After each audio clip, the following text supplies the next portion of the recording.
podcast tonight.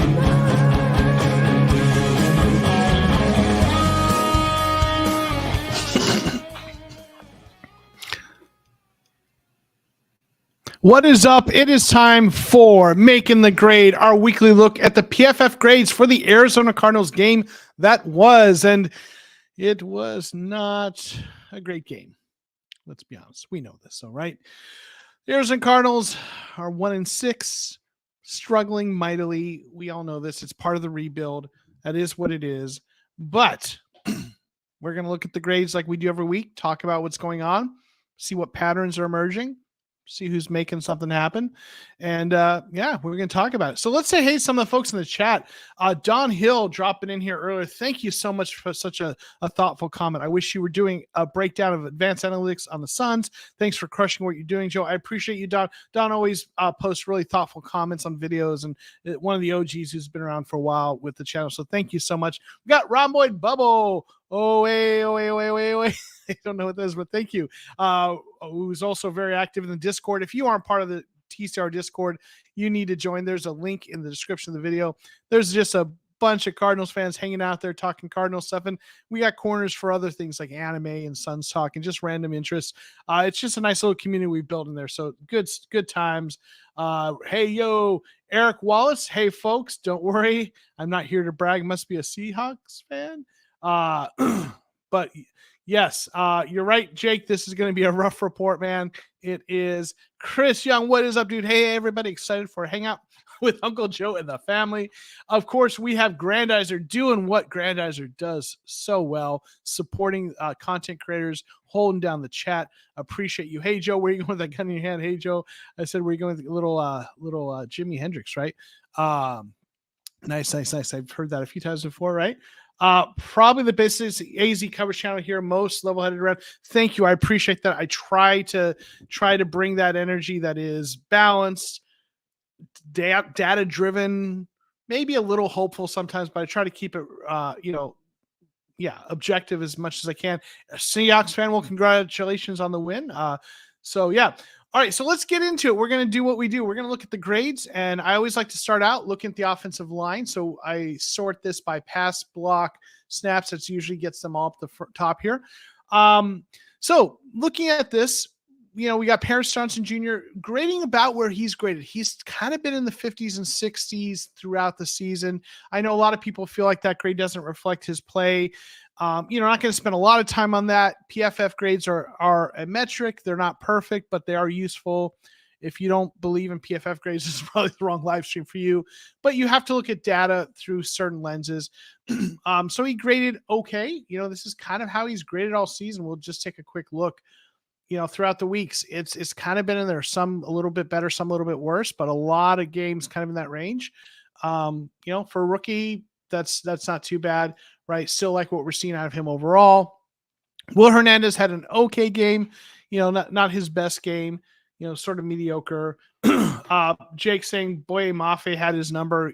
Yeah, Boye Mafe kind of, and so Paris Johnson got a little bit, kind of a little run on him there. So Will Hernandez, okay game, not his best, not his worst. He has been, in my view, the best offensive lineman, most consistent for the Cardinals this year. You look at it, his grades, a couple in the 50s, but, a lot of them in the 60s, few in the 70s. Overall, he's been solid, graded 67.5. He's been a nice player to retain. I'm a fan of Will Hernandez on this team. Froholt had a good pass blocking game, struggled in the run blocking. It did feel like the run blocking was a little bit tough. It seemed like they struggled a bit. Keith Davis, thanks for dropping in here. Hi, Joe. Let's roll. Time for another great In the Numbers review. Appreciate you, Keith. Always such a kind, thoughtful person in the chat and a channel member. Thank you for your support. Really do appreciate you a lot. Froholt, so run blocking was a little rough. Same with Tristan Collin. He did well in the pass blocking, struggling in run blocking, but our left guard has been a difficult position, and Collin playing 66 snaps, played, all the maximum number of snaps that anyone played, graded reasonably well, especially in the pass blocking. This 51.1 is much better than what we have been seeing from Elijah Wilkinson. And we have the other, who was it? Was it Daly, who also has struggled? Colin has played well when they've played him. They played him limited snaps, but he's, Tristan Colin, the guy they picked up kind of just before the season started. He had a really good game in limited snaps against Dallas. He's been solid. I just honestly, and you look at his career, he's played elsewhere and had reasonably good grades. I don't know why they weren't starting him earlier. They've gone with Dennis Daly, who struggled, Elijah Wilkinson. I really hope Colin holds on to that job. He's to me been the best left guard performance wise on the team so far. Jake saying, not surprised by Frohold's grade. That snap that went over his head, Dobbs killed that job. Yeah, that was rough for sure. That was definitely a rough play. Beacham came in when, DJ Humphreys got ejected for, contact with the ref. I saw the play, saw it replayed. I get that was maybe a little ticky-tack. It was like it wasn't unintentional, but the rules are the rules. And, I don't fault them for being really rigid on protecting officials. They are not, you have these big behemoth physical specimen athletes, and then you have the refs. Some of them, are pretty ripped, but they're typically at a disadvantage. They don't have pads, so you got to protect them. So it is what it is. So Beacham, he was all right. Humphreys was actually having one of his best games this year, which is not a high bar because he struggled. 63.6 in 24 snaps. His pass blocking grade was pretty good. Run blocking grade was decent. So, overall, you look this year, this is one of his better games, right? He's been up and down, right? But he got ejected and Beacham played. So, the offensive line overall was kind of okay-ish, but not the best. It wasn't the worst game they've had. It wasn't the best. It was kind of meh. Eric saying, I think Murray will be huge when he comes back. I think so too. I think this team right now would have 3 wins, maybe 4 with Kyler. I really do. I just think he's that much of a difference compared to what we've seen, especially throwing the ball. Dobbs has done a good job running the ball, obviously, but throwing the ball is, I think, where Kyler is going to bring a big difference. And obviously he's running the ball. He's the next level, different type of runner, right? Jake saying, funny how 2 Cardinals offensive linemen get ejected for touching an official in a span of 2 years. Hernandez last year against the Panthers. Now DJ. Yeah. Right. So offensive line, it was an game. We've seen worse. We've seen better. Right. That wasn't the biggest problem in my opinion. There were other problems. Right. Now going to some of the other positions. Now you see all these are snaps from I believe it was at the interception when there's a turnover and defensive players kind of when there's a return, they get offensive. So I think that's what those, you see those one snap, unless there was a trick play I'm forgetting. But anyway, we can ignore those.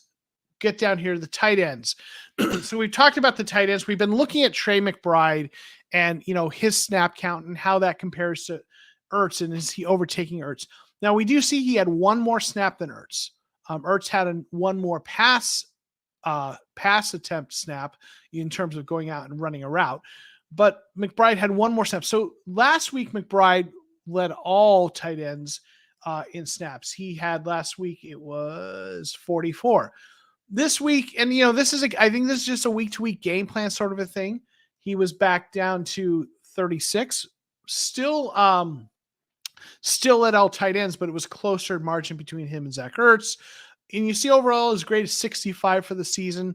That's a solid grade, especially for a second-year tight end. So I know that the statistical volume is not where people would like to see, but like McBride for a second-year tight end, I think it's there's a solid trajectory there. We'll see where it goes from there. Elijah Higgins got some snaps. I think this is his first offensive snaps this year. Let's take a look. Yep. That's his first offensive snaps with the team. So they got him in the game. And then Swaim, has been playing for them. He got 25 snaps, really struggled in pass blocking. Then Ertz, he had, He's had a rough season. Every week people talked about whether the Cardinals should trade Ertz, and I've kind of shut that. I've kind of shut that down a little bit, saying I don't know that he's going to have much trade value. But there have been rumors that Dallas is looking at him. I don't know if those rumors are true. Obviously, we'll see if anything materializes. Ertz is a great, has had a great career. He's a veteran. If there were an offer to trade him, I would say go for it if he's willing to do that, and you can do that. And if it's feasible and there's something, get McBride out there, get Swayman. Who knows? Maybe Higgins seeing some snaps is them trying to get him into the game a little bit and see what he's got for the possibility of getting Ertz moved. I still am skeptical that there'd be much of a trade market for him just based on how he's played, even though he is a veteran. But listen, I've been wrong before, so we'll see. So those rumors are out there. But McBride, his grade in the pass blocking was good. It was okay overall, not great. Higgins in limited snaps graded well. Ertz struggled, right? Looking at the receivers, Dortch had 5 snaps. Still not seeing a lot of Dortch. They're playing Rondale more in the slot, much more. I know Greg Dortch is a fan favorite. I love Dortch, his skill set. But with all the two tight end sets and sometimes even 3 tight end sets they're playing, there's just not a lot of snaps for a second slot receiver, right? So he's just not seeing a lot in the field. We've got a question here. How high of a pick would be enough for Ertz, in your opinion? Is it a pretty low bar? I do think it's a pretty low bar because I just don't see a lot of value for what Ertz is bringing right now that McBride isn't bringing, at least on the field in play. This team isn't going anywhere this year. They're just trying to build for next year. I get that Ertz is a veteran. That's a nice thing to have in the locker room. But if you can get an early day 3 pick, or even you're probably looking more mid to late 3rd day pick, really day 3 pick. But man, if you could get a 4th round, to me, that would be at this point feel like a steal. You're probably looking more like a 6th rounder is my guess. Maybe it's not worth it at that point with what he does to build the culture. Maybe it's not worth it. That's really tough. If you could get a 4th or 5th round pick, I would definitely do it. I don't know that you're going to get that. That's a good question. And Keith is asking that what about trading Hollywood? I just don't see him as a number 1 wide receiver that justifies a big contract. Yeah, I don't think they're going to trade him. I know he is not he's a low end number 1 or a high end number 2 in my opinion. I think he's better than a lot of people give him credit for. I just think the offense is just not working well. He has really, really elite speed. And I think he could be I'm not saying he's at this level because very few receivers are, but I think he could play the kind of role Tyreek Hill plays for this offense when they have a more complete offense. Right now, the offense is not complete. The quarterback is struggling. Michael Wilson is a nice rookie, but he is a rookie. They're not targeting him a lot. The tight end play is uneven. Even Ron Elmore, who I love, has good games and so games. And I just think, I think that Hollywood Brown is having to be that number 1 receiver, and he's much better when he can take the top off and kind of be part of the mix. But I think he can do that at a really good level. I like him. He has the experience with Kyler from college. I think they're going to keep him. I think this offense is going to be built more around the tight end. So if you have an offense that's built around the tight end and you have depth at receivers, I don't think you need an elite number 1. If Michael Wilson develops into a solid X receiver and Hollywood Brown's on the other side taking the top off the defense and doing some stuff underneath as well, and they get some good play out of the slot between their tight ends and whoever they keep there, and they go more of an offense that emphasizes the tight end, you don't, in my opinion, I think you can go with Hollywood Brown as one of your better receivers. We'll see though. And Jake saying, I think Cardinals stand pat. If they lose Brown, the comp pick would match value teams are willing to give up anyway. And that's a fair point. The whole thing with comp picks, the one thing with that is if the team plans to be active in free agency, then that offsets the compensatory picks. But we'll see, right? Karvich is saying, I don't think the Hollywood Brown trade makes sense. He has a lot of connection with K1. I feel draft needs are not in the wide receiver room, right? Chris Young saying for Hollywood, I think it depends on how much money he wants. Jake saying I would take Marvin Harrison Jr., though selfishly speaking, even over Fashanu and Alt. Listen, I would love to get Marvin Harrison Jr. They get him, that would be really great, right? Hartfitch saying I'd feel better with Hollywood, Wilson, Rondell McBride, and draft an elite left tackle and Marvin Harrison Jr. And it turns out that has K1 running for his life.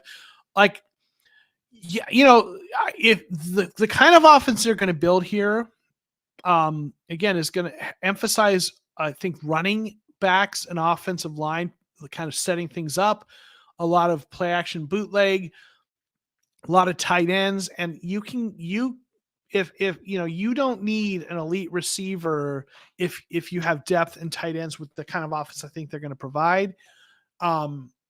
So we'll see, though. I mean, Monty has a vision, right? And we're going to see what he does with that.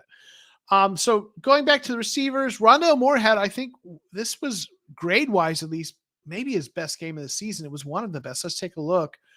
Yeah, 67.3. That's his best. Dallas was the next closest.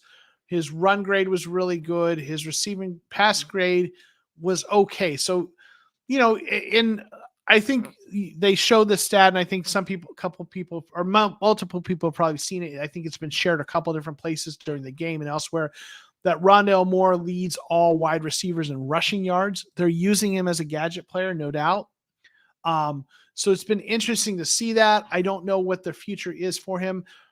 They do seem to like him at running back in those running plays because he has speed that they don't have in the running back room. Michael Wilson had a rough game grade wise, and he didn't do a ton in terms of the actual stats, right? Looking at it, receiving, he had 3 receptions for 26 yards. No one had a big game. Like Hollywood Brown led with 49 yards receiving. So, Wilson, not his best game. Still like what we're seeing out of him overall. He still makes some nice grabs when he gets the chance. This offense was stagnant. It was really tough to watch. This is why we're hoping Kyler can come back and spark something in this offense. But yeah, there wasn't a lot to be excited about on the offensive side, right? We'll go back down to running backs. DeMarcado had an okay game. It's interesting to me that they are playing him more than the other running backs in the room, like the veteran Williams. I don't know what was going on with Keontae Ingram if he was injured, but we didn't see him at all. So DeMarcado was, he graded kind of mediocre, right? His running grade over here in this third column was 66. So that was his best grade. So he graded most favorably, looks like where it matters the most, right? As a running back, and he had, 13 rushes, 58 yards, 4.5 yard average. It's, efficient, right? But yeah, the offense was atrocious, right? The Cards D holding their own, but questioned some coaching decisions of late. I mean, the defense, this was a better game for the defense than they've had in the past, no doubt, right? So running backs, Damian Williams, he played at 12 snaps, okay, not a lot going on there, right? And then we get to the quarterback, Dobbs, once again, graded well in the running game, mediocre in the passing game, had a couple of throws that weren't great. But, one of the things we said about Dobbs in the past is he was moving the ball down the field or moving the offense, keeping the ball going. And it just feels like he's not getting that done even. Like there weren't interceptions. There was the one that he was spared because of the penalty, right? But he had no touchdowns or interceptions, not a great rating or QBR, 146 yards. That just is not enough. That's just really rough. It was not a good game for him. And he's struggled of late, but he's a backup quarterback. That's what you get. When you start a backup quarterback, 7 games, he's going to have good games and bad games. And he's turning it back into Cinderella's turning back into the pumpkin, so to speak. So Clayton Tune counted in for a snap. I know a lot of fans will want to see more of him. And I want to see more of Kyler Murray is what I want to see, but I think they're going to stick with Dobbs till Murray's ready. So that's kind of what we see on the offensive side. Let me get to a couple other comments that have dropped in. Calvin, thank you for being here. Long-time supporter of the channel. I brought up your comment, but yeah, the Cardinals D looked better. The offense really struggled. The offense was atrocious. I think Keontae Ingram's just being phased out. Pensick doesn't seem like maybe, which surprises me because he seems like a really good fit for this offense, but I don't know. So that the offense was really the low point. That was the tough part. The grades, surprisingly, like they weren't good, but there weren't as many atrocious like red grades as we're used to seeing on a bad game like this, but a lot of mediocre, which doesn't cut it, right? For moving the ball. So now let's look at the defensive side. And this is where I think there's a little more to talk about. And there were some solid grades and some low grades, right? But like Zaven Collins had his best game of the season, might be one of his best games of his career grade wise. I haven't looked that far back, but 86.8, run defense 72.1 was good, tackling 72.0, pass rush grade 84.0. This has been a thing we've talked about with him, right? Every week we talk about this. The move of Zaven Collins to edge is, an interesting one. He's been a Mike linebacker, right? And then he moved to edge. He's got the size for that, but he doesn't have the pass rush moves. He doesn't have the experience doing that. And what we've seen most weeks with Zaven Collins is bringing up his week by week grade is that pass rush grade has been low in the 50s and 60s, right? Even in games where he had better grades elsewhere, that was low. And finally, he had a good game pass rush grade wise. And you see what it does for his overall grade. It really pumps that up. I don't think this means Zaven Collins has all of a sudden developed a pass rush repertoire. Certainly he had that one sack that came on like he was unblocked and he just, the bootleg just nailed the quarterback, Geno Smith, right before he could do anything. He certainly had a good game. I'm sure he beat his man and, but I don't think this means he's all of a sudden gotten the pass rush moves down.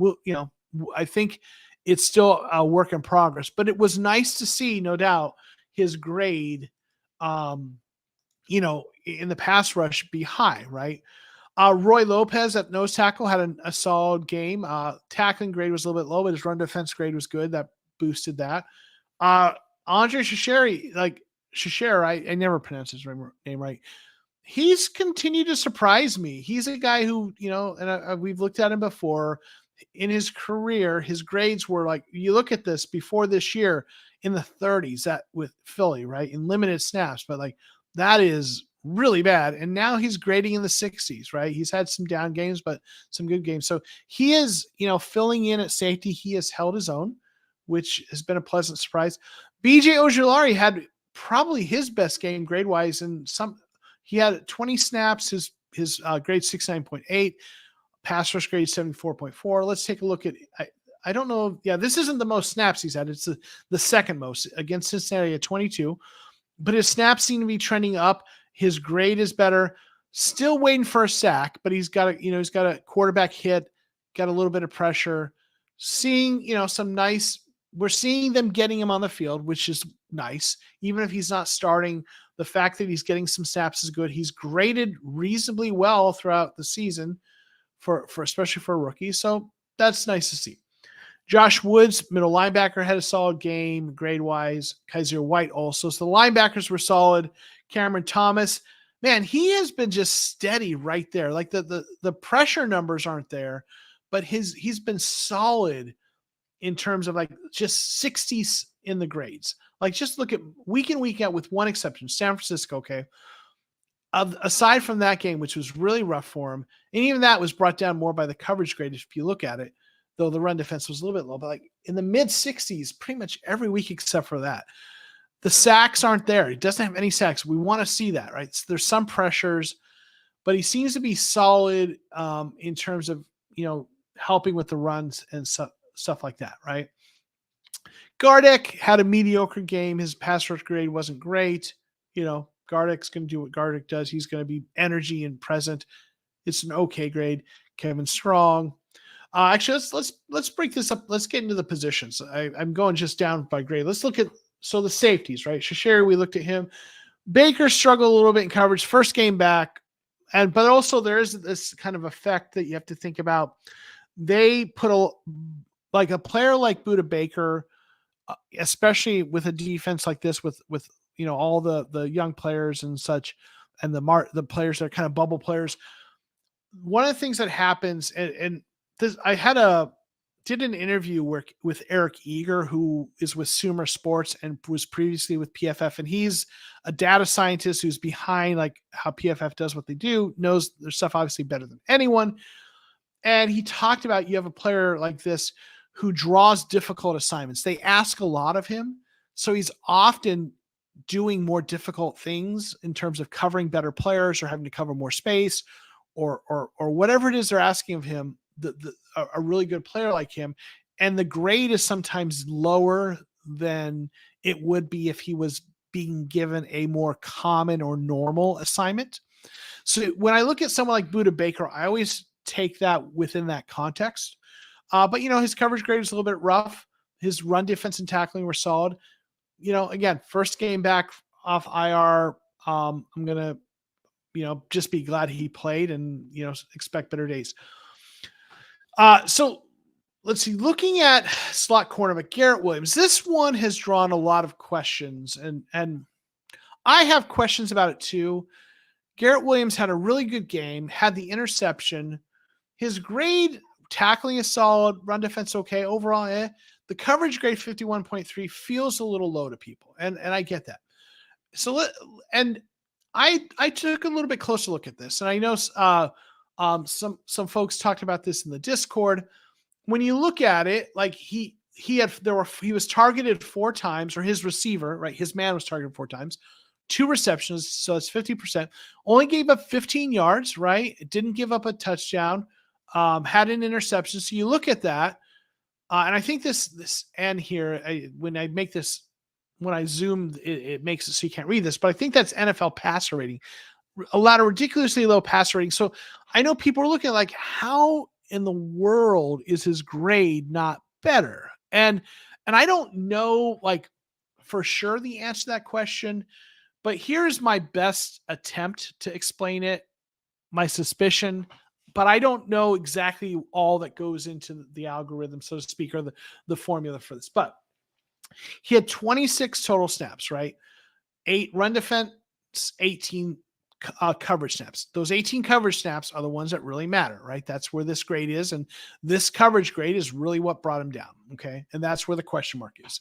So 18 coverage snaps. He was targeted on 4 of those.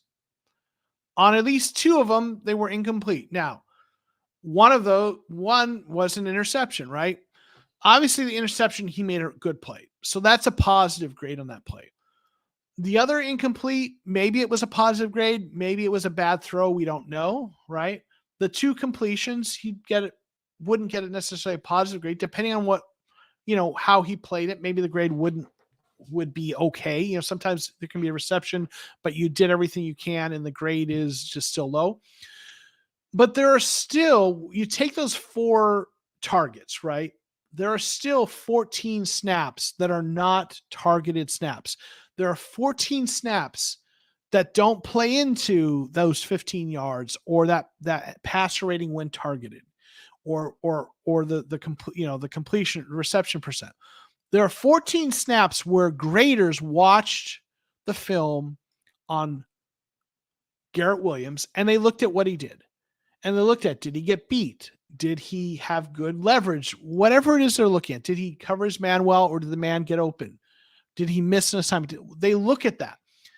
And on those 14 plays, if on a number of them he got beat or did something wrong, even if the ball wasn't thrown in his direction, I think there's the grader's going to look at that still. That's my understanding. Again, I never did that part when I kind of worked at a very low level part-time doing stuff with them. So I don't know exactly how they grade that. This is me speculating a little bit based on what I do understand about it. But I suspect that something happened in those 14 other snaps, some combination of that and the snaps where they did get receptions, that was enough to bring that down. That's my best attempt at an explanation. Remember, they look at every single play, they grade the player perform well or not. And even if the ball isn't thrown at him, if his man beats him and he doesn't play that snap well, it's going to be a negative grade, right? Or if he gets blown up on a block or something. So again, I don't know. I didn't look at with a fine tooth comb. I didn't look at each play. That's my best attempt to explain that. But that one certainly raised his eyebrows, right? Because he did play well. What I will say though is for his first NFL game as a cornerback coming off injury, that's a good game, regardless of what the grade looks like. Cornerback's a tough position to adjust to at the NFL level. That is 54.7 may not be the greatest grade, but I would say that is an encouraging first performance by Garrett Williams, right? So then we talk about Thomas, we talk about Collins. Ledbetter had a rough game, really rough game. He's been up and down this year, right? He started out well and then he's kind of been more down really than up. So yeah, I don't know. Not a great performance by him. Marco Wilson, this is another one, listen, 46.8, 44.9 coverage grade. His grades he had a few good games, but he's been down.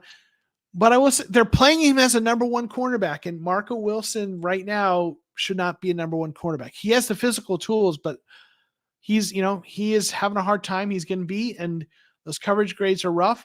I think he's drawing tougher assignments than he should be a number two cornerback at best, I think right now. And if he were a number two cornerback, the grades might be better, because he wouldn't be drawing as tough of assignments, but this is what we've got with the rebuild, right? So he's continuing to struggle. They're continuing to play him. I will be interested to see if Garrett Williams overtakes him as the number one. Would love to see Garrett Williams perform like that, right? Then we've got, we mentioned Roy Lopez had a good game. Lecky Fotu, this is the kind of games he's had. Grades in the 50s. It's some grades lower than that, but this is what he's been this year. It's an improvement from previous years, which were horrendous, right? But he's got something you can't coach, and that's his size and build, right? They like a guy that size, 6'5", 334 at the nose tackle. So, I've talked about that before. Talked about the middle linebackers, solid grades from them overall. Ojulari, we talked about him. Gardeck. Demikaji had a decent pass rush grade, was down on the run blocking, so not his best game. Stills had a number of good games in a row. He struggled this game a bit. He had 3 solid games in a row, and then he has regressed a little bit. Still like what we're seeing out of him, right, as a rookie. And then, we've got Kevin Strong, okay game. Sterling Thomas, and going back to the cornerbacks, Sterling Thomas is an undrafted rookie free agent. And his grade here is not amazing, but he has been a nice surprise, right? Undrafted free agent out of University of Alabama, Birmingham. This year is he originally signed by the Lions. We picked him up. And he in the 2 games he's played as an undrafted free agent, okay, that's not the first grade against the Rams. That's not great, but he's gotten a little bit better. Listen, it's an undrafted free agent playing NFL quarterback, NFL receivers and quarterbacks. He's going to get picked on. That is an admirable performance considering. So, the defensive grades, we had some better ones up at the top. I think the defense wasn't the biggest problem this game. It was the offense.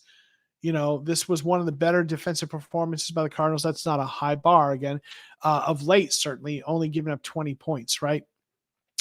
So real quick, let's look at how Seattle graded Jake Bobo, undrafted free agent. I know everyone's talked about his 4.99 time, his 40-yard dash time of 4.99. He's UCLA Bruins, undrafted free agent. I think and I don't know the story about that. I don't know if he was recovering from an injury. That time seems suspicious. I don't think he's that slow. He's a big receiver, so he doesn't need to be super fast. But I mean, he's graded 82.6 this year. This guy has been a great find for Seattle. So kudos to them, right, for picking him up. So he had a great game. Geno Smith was okay. Noah Fant had a nice game. The grades on offense weren't great for them, right? And again, our defense did an okay job keeping them to 20. Their defensive grades, though, were much better, right? There's some that struggled. Tariq Woolen had a rough game. Jamal Adams, right? Nwosu had a rough game. Some folks, but like you see some nice games. Now this one this is a one snap kind of situation. So that's an outlier. But Wagner had a solid game, right? Witherspoon was my favorite cornerback in this draft. I know Christian Gonzalez is outstanding as well.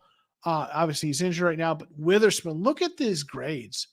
He's grading at 88.5 for the season. That is uncanny. So he's just a really great player for Seattle. They got Woolen last year, and now they've got him. They're building something good there. Got just 2 snaps here for Jackson. Cameron Young, 15 snaps, decent grade. So you see some good grades for Seattle on the defensive side. Now, just finally, let's take a quick look at the Cardinals. I always kind of wrap up looking at this here in terms of the overall lineup. On defense, you got the base defense. They're showing Wilson and then Thomas they're putting as the cornerback there because of the snaps he's played of late. Dimukeji and Collins have nice grades. Interior defensive line is struggling. Linebackers, Woods' grade overall isn't great, even though he's had some better games of late. Kaiser White's grade, okay. It's nice to have Baker back. Then we go to the nickel that brings in Williams. So they've got him there. Get Williams, get Gardick in there. Keitrell Clark, who was healthy but didn't play, is what we're hearing. So I think they're just, his grade has not been great. He struggled. Love Keitrell Clark, but 6th-round rookie struggling, right? On offensive side, we see the offensive line with Cologne. Tristan Cullen brings that off, gets rid of that ugly red we had there with Wilkinson's grade. So I hope they keep him in there. Across the board, the grades are kind of mediocre with the exception of Hernandez. We got Moore, right? Okay. But Brown, the outside receivers grade well. Dobbs, not so great. DeMarcado there. Ertz. We switched that to 12 personnel with the 2 tight ends. So we get McBride in there. So, yeah, in terms of, what we're seeing, it's what we've been seeing. It's rough. It's a rough go, rebuild year. But remember, when Vance Joseph was the defensive coordinator, we wanted them to play the rookies. We complained they didn't play the rookies enough. They're playing the rookies. And this is kind of what we get. It's a rebuild year, but we're seeing Michael Wilson get starter snaps. Paris Johnson Jr. get starter snaps, right? We're seeing Keitrell Clark on a number of snaps. Now they moved him out, but Williams is now getting some play. You've got Starling Thomas, undrafted free agent, who's getting some play. Dante Stills is getting more play now, right? Like there's a lot of those young players in there getting that valuable experience. They're struggling. The overall team is struggling. That's what it is. But next year, when they have another free agency period and they've done more to build through the draft, and these players have one more year, they're going to hopefully, be performing at a better level because of that experience. So, all right. So that's what we got. It was a rough game. It was. We're going to have a lot of those. Hopefully when Kyler gets back, we start to see some improvement. But, like I said, as Cardinals fans this year, what we really need to do is watch the rookies, watch the players who are developing. Garrett Williams gives us something to be excited about. Dante Stills has had his moments. Obviously Michael Wilson has been steady. I looked at his numbers. I think he's on, I feel like he's on a pace for like 800 and something yards receiving, which is a nice number for a rookie, right? So there's some nice players being developed. We just have to kind of keep enjoying that. So, all right, well, I'm going to get out of here. I'm going to throw up the thank you to the shout out to the channel members. I want to thank you all for being here and hanging out with us, looking at these grades. And we're going to get out of here with that and then the theme song, and we'll see y'all next time. Peace.